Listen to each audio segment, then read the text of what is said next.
আসসালামু আলাইকুম বন্ধুরা, চলে আসলাম আরেকটি নতুন ভিডিও নিয়ে। আজকে নিউজিল্যান্ড বাসাবাড়ির বিষয় নিয়ে কথা বলবো। তো বাসাবাড়ি নিউজিল্যান্ডে one of the best expensive বাসা বলা চলে। এই যে দেখতেছেন আমার আশেপাশের বাসাগুলি, এইসব ম্যাক্সিমাম বাসাই রেন্টিং। কিছু লোক সংখ্যা আছে যে তাদের নিজস্ব বাড়ি আছে, এছাড়া সবাই মনে করেন যে বাসা ভাড়া করে নিয়েই থাকে। আর বাসা ভাড়া আপনার কাজ করেন, কাজ নাই বা খাবারের টাকা নাই, এইসব দেখার বিষয় না। বাসা ভাড়ার টাকা দিতেই হয়।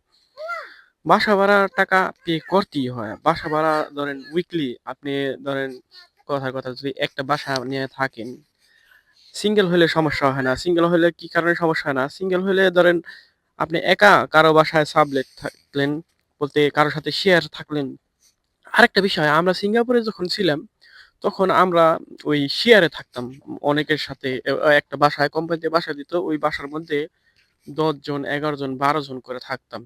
কিন্তু এই নিউজিল্যান্ডে আমি আসার পরে দেখলাম যে কেউই একসাথে এক রুমে থাকতে চায় না। এই জিনিসটা এই জায়গায় সবাই এইভাবে চলাফেরা করাতে করতে আমাদের সবার মাইন্ডসেট অন্যরকম হয়ে গেছে। তো আমরা সবাই চাই যে আমাদের নিজের একটা সেপারেট রুম ভাড়া নেওয়ার জন্য। তো একটা সেপারেট রুম যদি আমরা সিঙ্গেলে ভাড়া নেই তাহলে আমাদের প্রায় $200 দিতে হয়। এটা মিনিমাম ম্যাক্সিমাম যাই বলেন, হয়তোবা ৳10 ৳20 বলতে $10-20 এদিক সেদিক হয়। তাছাড়া ওই $200 দিতে হয়। আর যদি আমরা একটা ফ্যামিলি নিয়ে থাকি, ধরেন একটা কাপল যদি একটা বাসায় ভাড়া থাকে, তাইলে পরে তার দিতে হয় প্রায় $300। এরপরে কিছু বাসায় কম, অল্প কয় টাকা বেশি কম এরকম হইতে পারে, $300 দিতে হয়। আর একটা বাসা যদি নিজে নিতে চায়, এক রুমের বাসা ভাড়ার দাম বেশি, 2 রুমের বাসা ভাড়া আর একটু কম।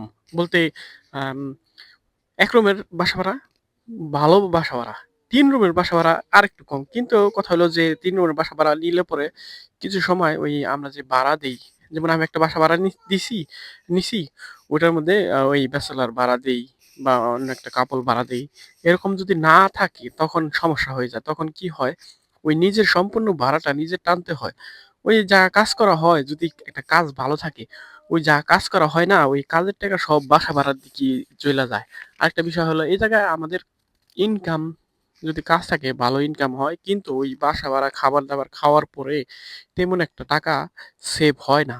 কিছু সময় হয়, কিছু সময় ওই যে যদি ধরেন ভাড়াটার বলতে ব্যাচেলার যদি ভাড়া থাকে তখন আবার কিছু টাকা হয়। এছাড়া বাসা ভাড়া আম নিয়ে যদি বাসা ভাড়ার লোক না থাকে, তাইলে পরে কিছুই থাকে না। এটা অবিশ্বাস্য হইলেও এটাই সত্য। এটা অনেকে বিশ্বাস করতে চাইবেন না যে এত বড় একটা দেশ এরকম তো হওয়ার কথা না।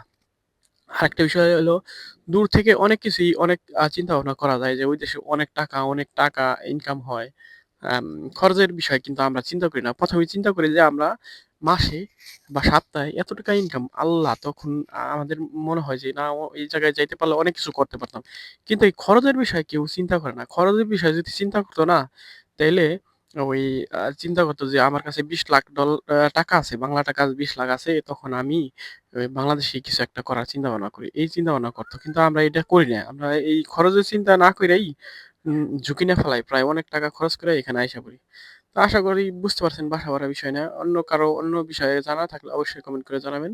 ধন্যবাদ সবাইকে। আসসালামু আলাইকুম।